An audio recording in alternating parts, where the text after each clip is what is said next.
This video contains content that may be confronting.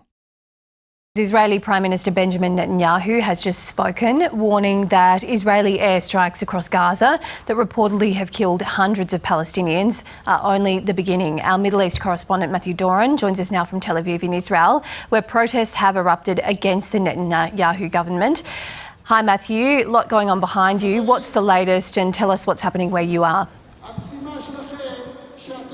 Yeah, Bridget, good morning to you. I just want to get Haydar, who's on the camera here, perched quite precariously, but I'm going to get him to turn around and just show you the crowds that have gathered here in central Tel Aviv. This is a movement, a rally against these strikes happening. Great concerns being aired here at this rally about what the escalation of fighting, the return of fighting in Gaza could mean for particularly the Israeli hostages who are still held there. 59 Israelis still held captive by Hamas in Gaza. 24 of them believed to still be alive. There is a great concern that this return to fighting, while of course it is also going to be harming Palestinians who are in the Strip, it is also going to be jeopardising the Israeli hostages who are still held there. There has been a great outpouring of criticism towards the Netanyahu government, saying that Benjamin Netanyahu, the Prime Minister, is putting his own political interests ahead of trying to bring the war in Gaza to an end. He has just spoken in the last few minutes where he has said that this is not a political move, this is a military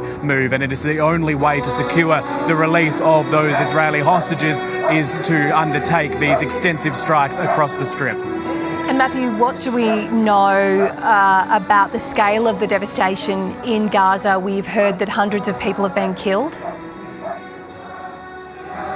Hundreds of people. The report so far, more than 400 Palestinians have been killed in these strikes, which swept right across the Strip from the north through to the south. Many people have been killed in these strikes, including many women and children. We have seen many lifeless bodies of children being rushed into Gazan hospitals by their parents. That shows the civilian toll here is incredibly high. It is not just Hamas terrorists who are being hit by these strikes, although the group has said that at least 6 senior members of the group have been killed in these strikes. There is one Australian doctor who is currently working in Gaza who has had a front row seat to the devastation, and he posted this quite disturbing account of what he's seen in the last couple of days, the last day rather. I've been there all night and I haven't stopped, and my legs are shaking and I feel dizzy and lightheaded. The smell of burnt flesh is still in my nose.